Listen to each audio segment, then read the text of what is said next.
Welcome back, everybody, to this week's episode of Inside Us, and I'm joined by my favorite guest, and some might say my only guest, but you guys can go fuck yourselves because I have had more guests, but we'd like to welcome back Chino, the Grenade, Duarte.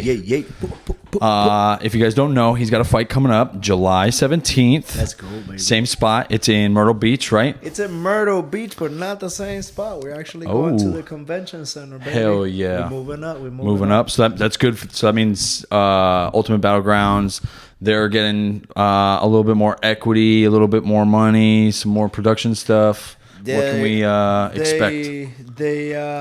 They for sure moving up, you know. Ultimate Battleground and everybody down there, Benson and Gerald and Derek Brunson, it's doing a great job down there, man. Perfect.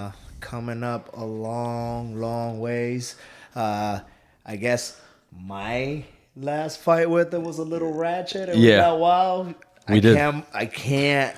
Well, here's the thing. When you're hiring fighters, right? And for everybody just wondering what I'm doing, I'm trying to pull up some videos for Chino. For people to hire fighters, right? Like your prize winners and those who perform sometimes will get bonuses, or sometimes will, you know, if you're, I don't know if there's like a Showtime bonus or like I would imagine signing the contract is not the only thing that gets you money. Yeah, it's showing up, making weight. I mean, showing up on weight is one of the. Yeah. It's your first purse. Yeah, for sure. Being on weight, it's your first purse. Then you get your win bonus for it. But a lot of the inside is, you know, ticket sales. Yeah. And, Derek and they do like online buy sales too. So if you get online, you have a link with it too, and you're able to get that money. So there's different ways. I particularly, you know, win by sponsorships. I got a lot of sponsors and stuff like that. People that follow me and stuff like that. So shout out to all my sponsors, especially Remax. That's my number one sponsors right now. Hell yeah. Yeah, man. That's how I eat. So how's camp going for you? We spoke a little bit about it in the car. Yeah. Camp is going great. Camp is actually I'm impressed how smooth this one just kicked off. Yeah. After my trip to Puerto Rico, a lot of you guys didn't know I had to go to Puerto Rico for a little bit after my last fight. I came back and I was trying to jump on the next UBG. I was trying to keep that ball rolling, and I think I was putting too much on my body. I went through some stuff back in Puerto Rico. I had to, you know, bury a loved one of mine and stuff like that. That's always tough. It touched a couple spots. My emotions were everywhere, up and down. Mentally, I can say I wasn't there. I wasn't there preparing myself for what I wanted and everything. And sure enough, your body don't lie to you. I hate to say it. I got taken down. I was training. I was still training, still doing my thing. Got taken down in the cage, and I happened to get whiplash and stuff. So I had to pull out from that fight. That was the Warrior Weekend that happened, right? Warrior Weekend, absolutely. At Martial Arts. Do me a favor, just pull it just a little bit closer so it doesn't echo off of the walls. But because we're bouncing off the walls. Yeah, we want our people to hear you, dog. Let's get it. We want the fans to hear you. So I was actually there that night. I had left early because of a prior agreement, and then I came back the next day, and they're like, "Yeah, Chino got a little messed up." And we're like, I was like, "How do you like? What do you mean?" He's like, "Yeah, it was just a double leg, but you know, landed on the fence wrong." It was a big double leg. Yeah, it was a blast. Yeah, right? Yeah, it was a double blast for sure. And he kept driving. We actually got footage of it on YouTube on the Martial Arts and More channel. He kept driving. I kept trying to sprawl it out, but by the time your heels caught, it caught. And you hit. Like I went, and then my head just drug down the fence. Yeah, that sucks. You know, instantly I was hurt. Yeah. But then when I left the gym, I was like kind of like nauseous. I don't know. I was out of it. It was a Saturday. I remember it was a fight night, and I went up to watch the UFC fights and stuff like that. And I was feeling kind of like not quite nauseous, but I was out of it. Overwhelming if there was like a lot of people around too. For sure, out of it. And then everybody around talking, and I was kind of like just. Okay, cool. Do you have this issue? So people know that, like, obviously, okay, so I say it on the podcast all the time. I train, and it's one of the best things in my life. And like watching UFC, I now understand how like team sport guys like who are football fans, maybe they played football back in high school. Like I can understand why they watch it because they know the sport already. They know the ins and outs a little bit.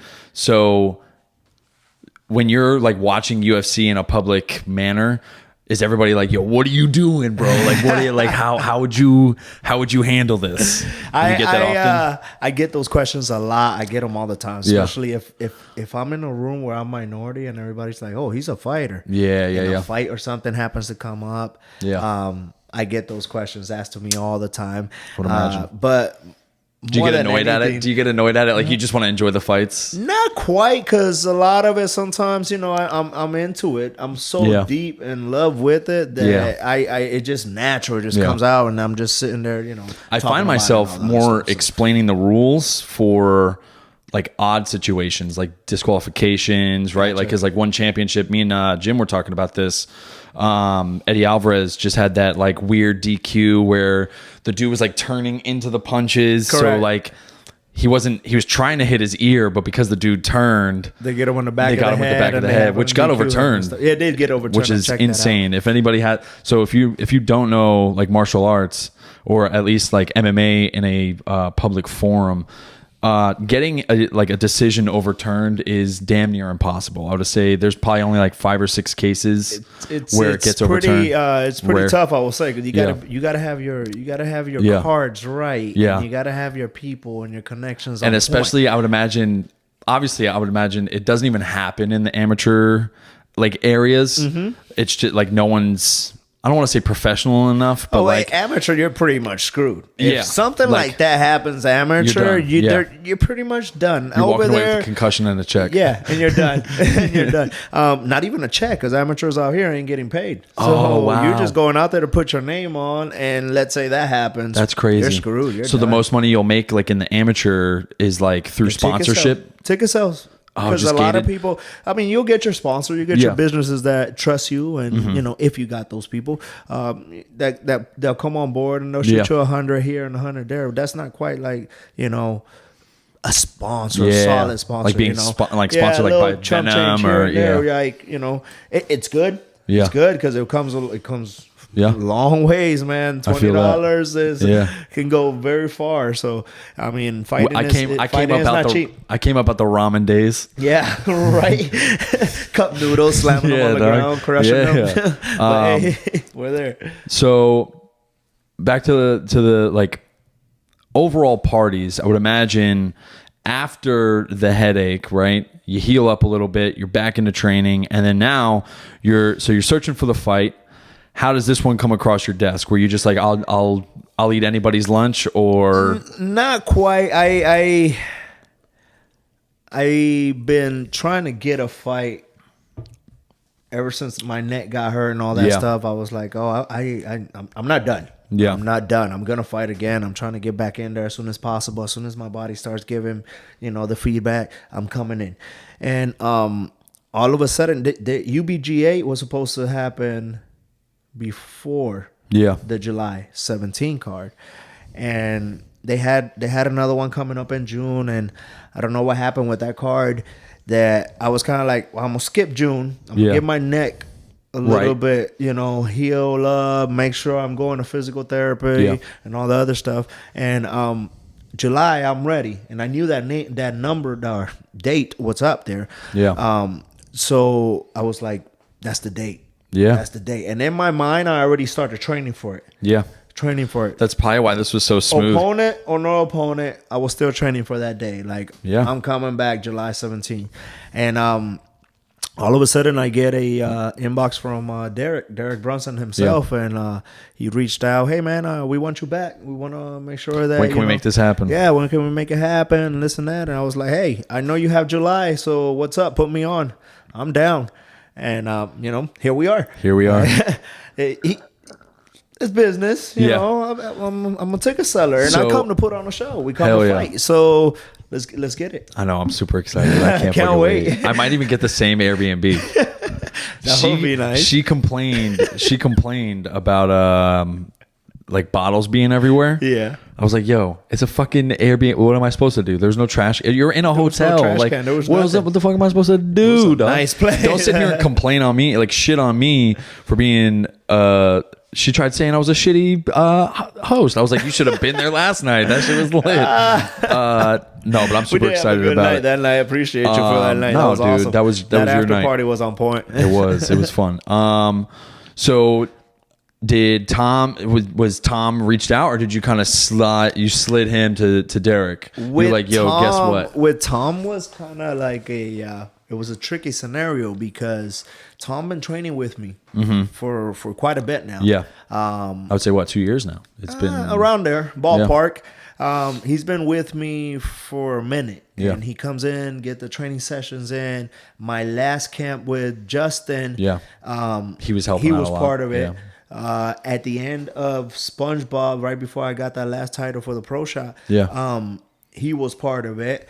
And the kid, I just seen him grow, man. Yeah. Thomas, I have seen him grow ever since he got out of the military. He just wanted to fight and been focused on it, and that's what he wants to do. And yeah. He shows up. He pulls up. Yeah. So we were seeing that this card UBG8 was stacked. A bunch of Carolina people are there. Yeah. Some of the best guys in North Carolina from the Amis and the pros are gonna be there. Yeah. So it's gonna be a big show. It's gonna be a spotlight for sure. Should you be sure. an amateur? So I kind of he been coming to me and letting me know like, hey, I want to fight. I want to fight. And at our place, I coach and all, but I don't make no decisions without the big boss, James and Jim Wright and Nate. So I kind of, I'll talk to them about it. I'll get to it. And we were sparring. He shot. We shot. We went to a good scramble, and all of a sudden he caught me on a triangle, and I was like, "This could happen." Oh, this could happen. I haven't been caught in a while. Yeah, like he's you got me, this and that. Yeah. Hyped him up. Then I saw Jim, and I was like, "Hey, what do you think about Thomas?" Ready. Yeah. And he gave me the green light. He was like, as long as he trains, I'm good. Yeah. You trust him? I'm good. I'm like, he's been working hard. So shout out to Thomas, man. If y'all know him, y'all have to pull up. Y'all have to pull up July 17th. We're gonna get him. We're gonna get him on here. I promise. Yeah, we'll get him in here. So, and that was the thing, man. I think you've put a lot of fire into people at the gym. I was talking, no pun intended, when I was talking to Jim. Mm-hmm. Yeah, he was just saying that you brought like the MMA and fighting backing back to the gym. Yeah. And I thought that was super cool because I'd already had you on the podcast twice. Right. So when I really got to sit down with Jim, and I mean, we were talking before the podcast, after the podcast, all of it. And I think it was really cool. One, you showed enough dedication to talk Jim back into it. Mm-hmm. Because he didn't want to. He was done. Yeah. He was done. I remember to this day, he was like, I don't know, man. Yeah. But if you really need somebody, I'll talk it over with my wife. And I was like, all right. And it took me a few days to hear back. And then all of a sudden, he hits me back. And was green light. Yeah. So you start training this day and you're going to be doing this. And I want you to show up at these hours and train with these people. And I was like, oh, he's in. Oh, we're in a camp. Oh, we're in. Oh, camp's on. Oh, crap. Let's camp's go. On. Yeah, we're dude. So ever since I've been there, that fire just sparked up back up. And and here's the thing, too. And this is what sucks about camp is that you want it to be challenging enough to where you're growing, right? And this is just from the outside looking in. I've watched way too many UFC countdowns, so just call me an idiot if I'm wrong. You want to be challenging enough to where you're growing and you're kind of working the opponent's game, but also growing yourself and working what you're good at. For sure. Yeah. So all of that is then done with diet. So not only are you cutting weight, you're kind of mentally stressed. I think people don't give fighters enough credit as they do, because I think in relation to the rest of the sports, right? Everybody's getting 6-figure, $1 million contracts. Even boxing. Yeah. Boxing's in the same. Making money. It's under the same roof. It's combat sport. And they make Canelo Alvarez, dude. He doesn't sign for less than $40 million. So it's insane. And at that level, I can understand how people can kind of gawk at the fighters, but like for fighters coming up and like on local scenes and like at smaller promotions that aren't like the UFC, dude, this shit is so serious. And that's, dude, I've never been to a UFC event, but I still think my favorite event to have ever like been to in person. I've been to hockey games where there's fights in the brawls up in the stands. And dude, Ultimate Battleground was the shit. I had a blast. The tables were great. You had half the room at for least, sure. because I know I was bouncing between, dog. Yeah, I said it. I was like, this time we're coming deep. Yeah, and if you think that was big, wait for this one coming up. Yeah, man. I got people already on a list. I legit have a list. I don't have tickets in hand yet. They're in the mail, by the way. Yeah, hell yeah. As soon as they get here, I have 25 tickets sold already. Yeah. Already, you can I don't count even us have in. them in my hands. It's gonna be a date night. I don't even have them in hands. And so I'm gonna try and push them out to other people too, because I got a lot of buddies who are MMA fans also. Okay. And yeah, I want to get them. Like shown out. Man, I want everybody up there. I don't care if you got to pack up the cat and the dog. Pack them up. Bring them. Just slap service on the side of them. Service animal on the side of the dog, and you'll be good. No, I can't, dude. I can't be more excited for you. So what I did want to do, and I promised you this last time, I would get you to break down some fights for me. Now I'm going to put this video, hopefully inside the other video, so you guys will be able to see the fights that I'm thinking about or I'm talking about. But if you guys don't know, this is a World Star Hip Hop. You'll be able to hear it within the first 20 seconds as World Star Hip Hop goes. But we're gonna take it down. I think, dude, what was the name? This looks fun. I think I named it the Brown Breakdown. The Brown Breakdown. What did I call it? Oh no, the Grenade Game, dude. That's what I did. Oh, I like that. Yeah. The Grenade Game. So yeah, we'll get you to check out some of these videos. See what they got. Let's see what you think. Looks kind of hood. What we got here? Oh, it's World Star, dog. Oh, it is World Star. It says the first video says body slam. In case you guys want to watch this, if I can't upload it, it's World Star Hip Hop 105. Boom! Oh my goodness! Now, so has that ever happened to you where you've gotten hit so hard you feel like you got hit by a car? I gotta suck that in first. Holy crap! So hold on, we'll see if we can run it back. It caught me off guard. That was crazy. All right, so I went back too far, dude. This is how. But back to your question, man. Here we go. They're scrapping. Wait. They're scrapping. Boom! Oh man. Dude, I remember the first time I barely blocked a head kick from you, dude, and that's exactly how I felt, dude. My fucking ears were ringing. Front bumper. I got that. So I've been hit hard. Yeah. Thank God, and I hope I'm not jinxing myself. I've never been knocked out. Yeah. Never been knocked out. But I've been hit really, really hard. Yeah. And I had a cousin of mine. He back then we used to spar hard, bro. Yeah. Like hard. And he's much bigger than mine. But taller, bigger longer, size, long. And I was small. I was young. And I remember, dude, he hit me. And I was like, whoa, my whole world spun. And I'm just felt like your head did like a turn.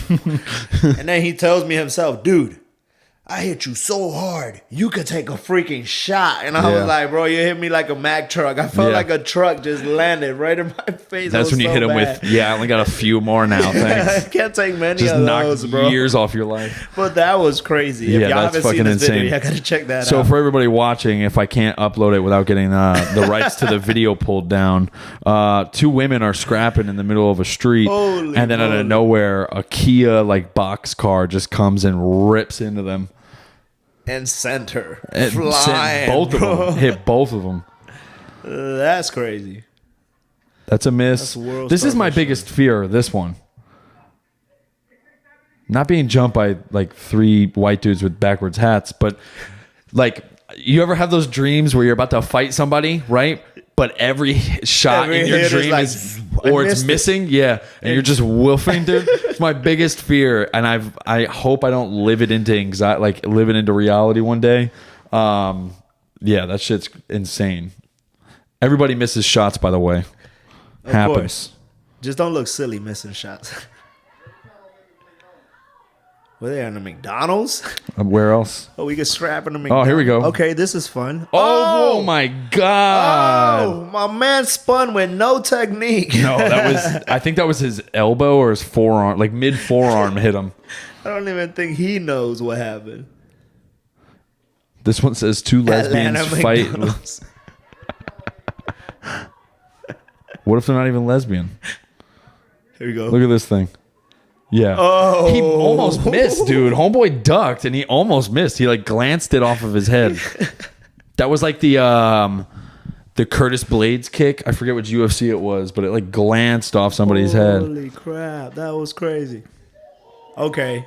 He hit that dude so hard he stood up. He stood up. Oh, God. All right, your stances, we got to work on that. We'll go back. This is what I love about street fights. Yeah. First of all, the hands, first thing, hands are up here. hands are up, and then you pull in your pants every 1 second. Every 1 second, you pull in your pants. Yep. And I'm like sitting there like, pull Yeah. in one more time. Yeah. Here goes. Take these foot. Hands down. Yeah, dude, I never even thought That's about the that. first thing they do. Hands are up in the sky. Yeah, as soon and as then you they're pulling pull, the pant. And that's big old not question mark kick right over the and top. that's not color, white. It's everybody that fights in the street do the same thing. They pull the pants up and then they ready to fight. Yep. I will say in the beginning of this one, if I can't put this video up, number 5, dude, the initial shot, homeboy gets hit so hard, his legs lock, straighten him up. But put him into a stand, like he was gonna crouch in like a boxing stance. Actually made his stances better. Yeah. He had him stand into a. He made him go straight to a Muay Thai stance. Holy crap! Oof! Again. Oop oop. Good shit, boy. Good shit, boy. Oh! That's what I never get, dude. In these videos, right? Motherfuckers will act like they know how to fight, but then they're hitting with like a tiger claw. They're like trying to hit people like this. It's either you're gonna bitch smack them or you're gonna punch them. Yeah. Which one? It's insane to me because they'll like he's acting hard like he just won this fight, but really he just flailed until homeboy got hit a couple of times. It's insane to me. The cat fight. The cat fight. Yeah, dog. And then you need the homie in the background. With Just yeah. Oh, the hype man. Yeah. There's always an old guy. This is what you see a lot. Also, is like the guys try to do that like Floyd Mayweather lean. Yeah. And the Canelo leaning lean back. And then you wind up just getting slumped and then like put back. Fighting by the power lines.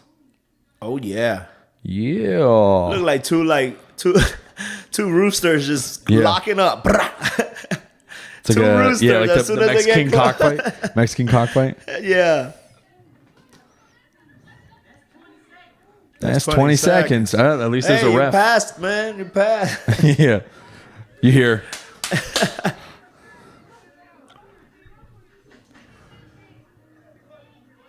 Two bumps fighting in downtown Miami. Let's go.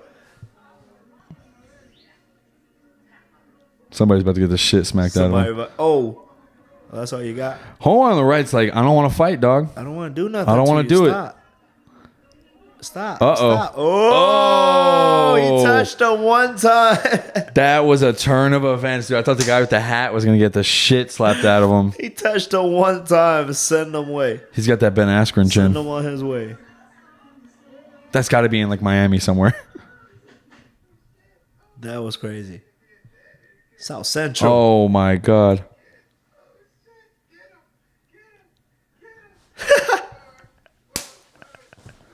Gotta love this guy. So, yeah. He's sitting inside the car. He said, ooh, get him. He's sitting inside the car just recording the whole thing. Here's another thing.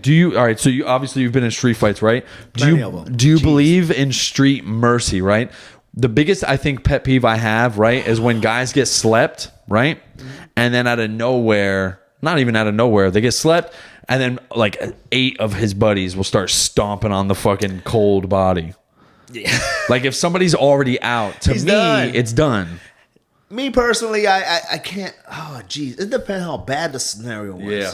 like if this dude, I don't know. I don't even want to put myself. Let's say disrespect your girl or some shit. I mean, if it's a dude that coming around and smack my girl's ass or some shit, I'm gonna stump your face in. Yeah, I'm gonna stump your face in. You're not gonna walk away with that. But it depends. It depends what bad the scenario is. I have dealt with all of them. I have had I have had some fun out here. I think barring, I can say I'm undefeated in Jacksonville streets, and they know what's up. And they know what's up. Did anything happen after the hooligan show? I completely forgot to tell you guys. He had a concert fucking 2 weeks ago. Yeah. Oh, sorry. Yeah. I thought it was hooligans. Alexander's. Yeah, we have fun up there, bro. Man. Sometimes I remember. So when I was a boot, I used to go there, and just a new guy to my like where I work. Yeah. And every single black dude in there would always turn their head because I would always go the black nights. Yeah. Because that's my dude. I love rap so much, and that was my favorite bar to go to. But then like I would dress. And they'd like, you could see the heads turn. Like, what the fuck? What are you doing here? Because it would be like 4 of us too, and we'd all be fucking. Bro, that was me. So I used to. A lot of people know me because I used to work security at the Stratosphere. Yeah. And the Stratosphere used to be Coconut. There's been a bunch of names. Yeah. When it was a Strat, I used to work there security. I was the one little Spanish guy. Yeah. And the whole club will be a bunch of black folks. Is that where you and Eric met? I loved it. Who? You and Eric Molina? I don't mean to interrupt you. No. Me and Eric met. Jeez, was it at the gym? Eric. Yeah, Eric's a day one for me. Yeah, I've known that motherfucker for damn near 10 years. Man. Yeah, I met Eric at the gym, at the old gym where I used to be at. Gotcha. He just became my dog now. Shout out my boy Eric. He's killing it right now. He's killing it right now. I don't know if you have him on Facebook. I heard he the popo. Yeah. Still my dog, though. I got love for the popo too. Yo. Motherfucker done changed the game. No, so you're working there and as the bouncer, so that's where most people. I was like the one. Yeah. And then everybody know me from there because of that. I gave my respect Get around. out here. I don't go out disrespecting nobody, but at the same time, yeah, it's a very young thing to do. Yeah. Like you have something to prove. Got shit to prove. Neither do I, dog. I got nothing to prove. I'm not even old and I don't have shit to prove. Like me fighting somebody from the streets. Yeah. Well, at the point where I'm at right now, you know, I'm a grown ass man. I don't even. I prefer to turn around and walk away, and I'll give you a couple warning. Now, don't charge me. Yeah, you charging, you coming at me. Hey, yeah, I'm sorry, man. I got to put it on you. Yeah, I got to cook. But I think it was for me. Calmed down a whole lot when my kids got a little bit older. That's what it was. Yeah, I think it was out of fear of getting my ass whooped. Now, I'm sure you didn't have this scenario also, but I'm just saying, like, I couldn't even imagine. My biggest fear is to get my ass whooped right in front of my kids. And then the next thing I know, those motherfuckers are trying me because it's like, oh, bitch, don't think that. You think because I got slapped. Real quick. I'll snatch your little ass up. Be like, yo, go to the bathroom. No. What you going to do about it? I'll call Billy Bob on you. That's the age-old story. No, I'll mentioning names like, hold up, bro. I don't have time for that, dude. Yeah. I have so many other things on my plate. Don't, man. Like, to sit there and get into a fight in the middle of the streets. That's why I don't go out no more. Yeah, I feel that. Date night with, I have grown up a little bit, and the whole scene of me going out and all that is really not me anymore. But one of the main reasons I don't is because of the chaos. Every time, man, it's like I walk into a place and I don't know what it is. Yeah, somebody tries me. Somebody's gonna try that guy. And, that's why I don't even go out anymore. That's when I put him to sleep. That's like when people. After I put him to sleep, his own boys ran his pockets. Yeah, so.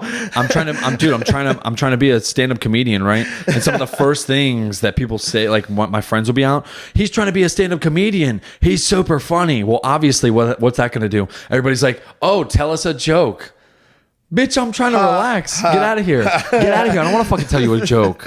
Get the fuck out of here. I actually don't even want to talk to you. You know what's a joke? You done. I run into a lot of, you do MMA? You're a pro fighter? Yeah. Man, I used to do Taekwondo back in the day, and my grandpa such and such used to be this much and had so many black belts, man. And then you're like, my uncle's a boxer, and he was a multiple-time world champion. He fought Canelo Alvarez. That happens to me all the time, man. I couldn't even imagine. Imagine Jim. Jim probably gets it way more because he's been in the game for so long that how many people walk in. He told us on the podcast that he there was a dude shit talking him to his face, or no, he was. What was the story? He was either walking around as Jim, and handing out business cards, or he was. I think he was shit talking Jim. Oh, that's what it was. So there was two separate stories. One dude was pretending to be Jim at this like convention, the conventions he goes to. I don't know which one it was, but this dude was like handing out cards for martial arts and more. And somebody said, "Yo, Jim, I didn't know you were here. You're handing out, all the cards." And he was in his hotel, and he's like, "I am." He's like, "On where?" So he goes down there. The dude had already left. And then a separate story, a dude was talking shit on his gym. I think it was back when it was Extreme Martial Arts, and was talking shit and said that Jim's this asshole and they're all just I think I'm boofing the story exactly. Haters. But the dude was saying that story to Jim. He didn't know what Jim looked like, so he was lying. He was lying. He was like, "Yeah, I've been there. I trained there multiple times." Jim's like, "That's crazy because I'm Jim Wright and I've never met you before." Never met you in my life, Could you imagine getting straight up like caught That like would that? be crazy. That's why I don't get liars, dude. People who lie, I don't have the time, the energy, none of it. If I catch you in like a first lie, dude, you're done. For you. It's it. It's over for you. It's it. Same with like, dude, there's too much shit that I'm worrying about throughout my day. I gotta get my kids to school in the fucking morning, bro. I ain't got time to deal with your lie. You're over here pumping lies. Yeah. And then I know that you're lying. Oh man, I can't stand that. You're squirting lies at me like a fucking porn set, dog. What other videos did I have? I think that was it for the Brown breakdown. The grenade game. That's what it was. The grenade game. I did like that. Thank you. Yeah. It was a new segment. I'm gonna check to see. Hold on, guys. See if this thing's still on. It is. We're rocking and rolling. Cool. All right. Hey, we're getting a little bit more professional, but sometimes batteries die, and I want to make sure you guys can still see this video. All right. So, we talked a fight. We talked a little bit of some fight breakdowns. As far as I know, I think most of the MMA community is going to side with Tyron Woodley. Did you hear about this? With the Woodley with and Jake Paul. Yeah, the fake Paul. Bro, I will smack Jake Paul for free. Yeah. Why are you guys entertaining this punk? Why am I even mentioning? Here's the his thing. fake ass? Here's the thing.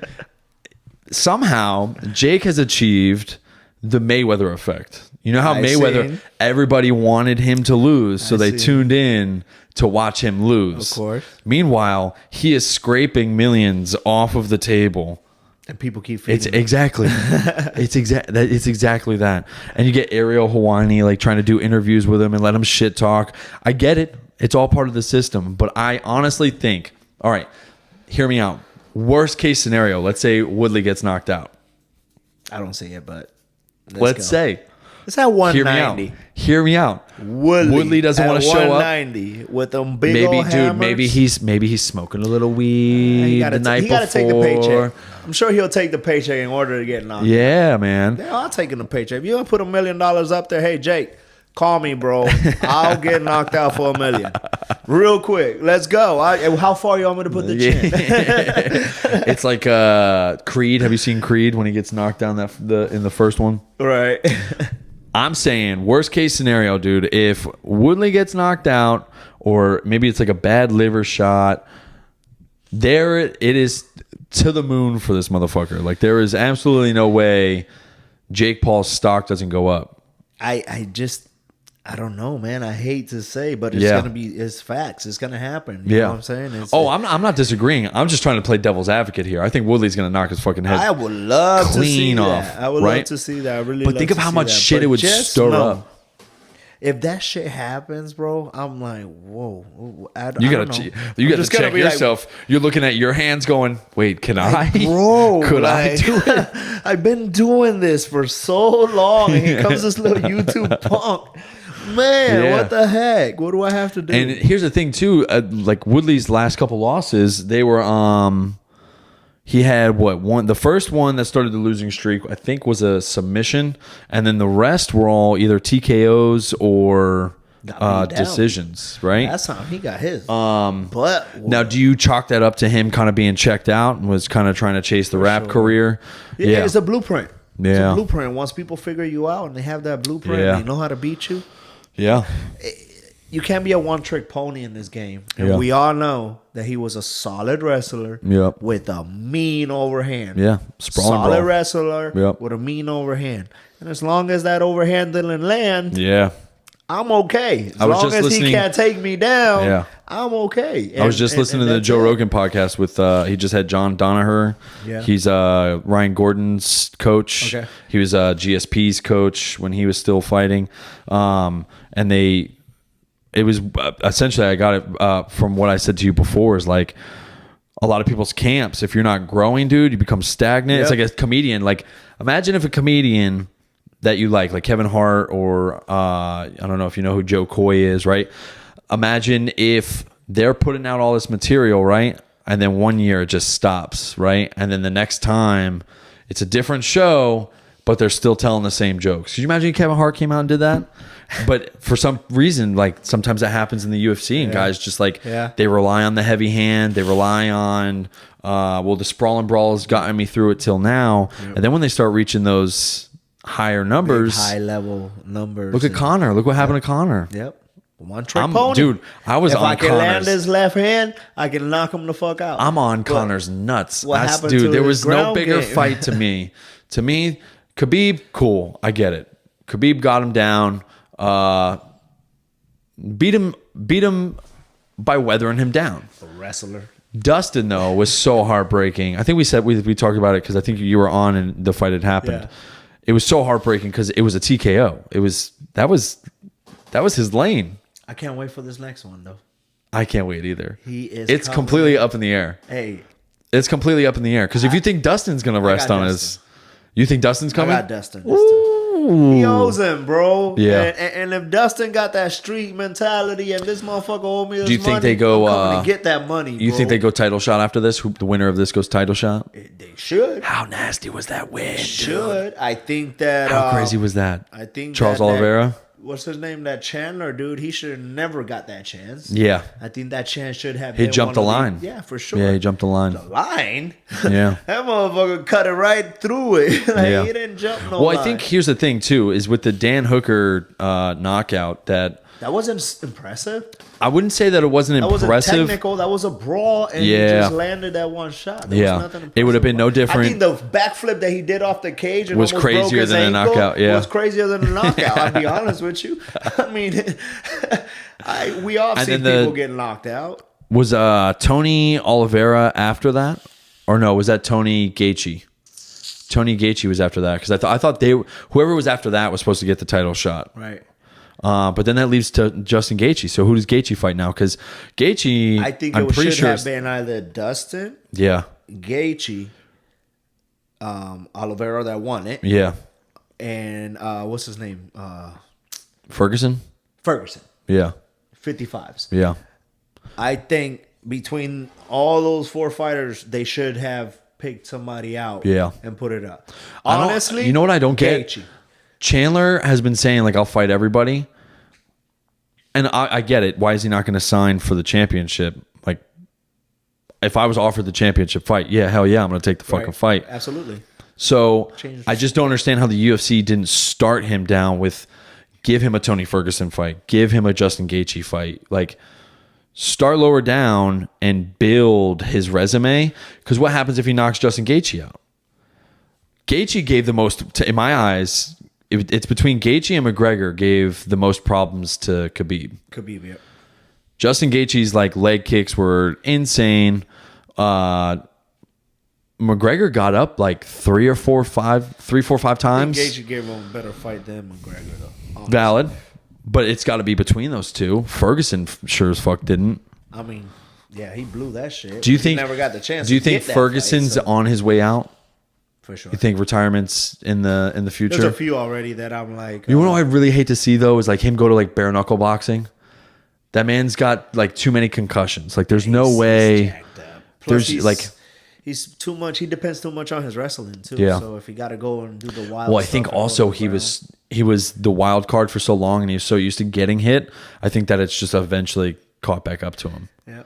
He's done. And that time off he's had. There's a few guys that I can see. And I love Ferguson. I love Ikukui. I love him. But there's a few people already. This game is changing. Yeah. The MMA world has changed a whole lot. Well, I think what it is, too, is that everybody's actually now starting to implement. Now you're actually having martial artists coming out here. Yeah. You're not having Stephen a karate guy Thompson. or a boxer. You're not having a wrestler. No, they're also not just one-dimensional. Yeah, exactly. If the jiu-jitsu game is strong, they'll still try wrestling. Yep. They'll still learn how to chain wrestle. Yep. Like, I think in a couple of years, we're going to have we're going to have people who are like John Jones, who are like Kamaru Usman, that will change to their opponent, but also grow. You're living proof of this. I'm in the middle of that right now. Yeah. Like, hey, bro, I can't wait. I can't wait. I want to show my people and everybody out there what I've been working on. And it's for sure that wrestling. Yeah. For sure, guaranteed that wrestling. And so let's timestamp this. Let's say, where do you see yourself 2 years from now? Depending how everything goes and my body don't let me down, I put Jackson on the map. Baby. Hell yeah! I'm planning to put Jackson Let's on do the it. map. I can't wait. Sure. So let's I think we're gonna wrap it up here tonight. Chino, thank you so much. If the mic is yours, if you want to shout some people out. Yeah, man. Just a quick shout out to my sponsors. I have to give a quick shout out to Ray Evans out of Remax, Faith Factor Barbershop, always on my side, showing some love. Wet Bucket Tattoo, great. Oh, by the way, the t-shirts are coming out soon, man. We got some sick Team Grenade shirts coming out. Wet Bucket showing some love. They're putting their logo in front of it. Yeah. The shirts are quality, complete different from what we did last time. So shout out my boy Coy up there at Wet Bucket Tattoo. Man, my fiance helping me out with my diet, making sure that everything is on point, making sure my calories are. You guys are relationship doing goals. The whole counting and doing the whole thing. I get home and she's like, "Eat now." Okay, so shout out to my baby for looking. There are many men who are looking for that dog. When she's out there, I've been very, very, very lucky. And then, mind you, this is all in the middle of still being a parent, still being a mother, still dealing with kids in school. It's a lot, dog. And, the whole shebang, because all my kids are homeschooled. So shout out to my baby for all that. And my teammates, everybody at my gym. Hell yeah. I'm getting people coming in the mornings now. By the way, Tuesdays and Thursdays. If you want to get a nice solid MMA training, come by Martial Arts and More. Tuesdays and Thursday, 11:30. I'll be there. And other than that, camp is on. I'm on at 7 in the morning, my first section. 11 o'clock is my second session. Let them know what's the date. What's the date? Hey, July 17th. And where are we going to find you? We are going to be at the Myrtle Beach Convention Center, baby. I'm so hyped for this. Hey, shout out to all my fans, everybody that showed up last time. This time, get your tickets soon. Get them now because they're going and they're going They're fast. selling hot. They're selling hot. Tamales, baby. We're going to wrap it up here, guys. We love you. Thank you so much. If you haven't made it all the way to this part of the podcast, it's fine. I'm going to make you. I'm going to make you. All right? No, but love you guys so much for the support. I will start open mics here soon.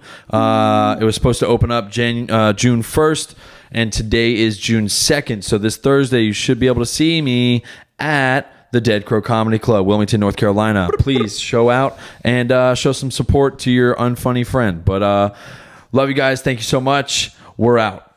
Peace.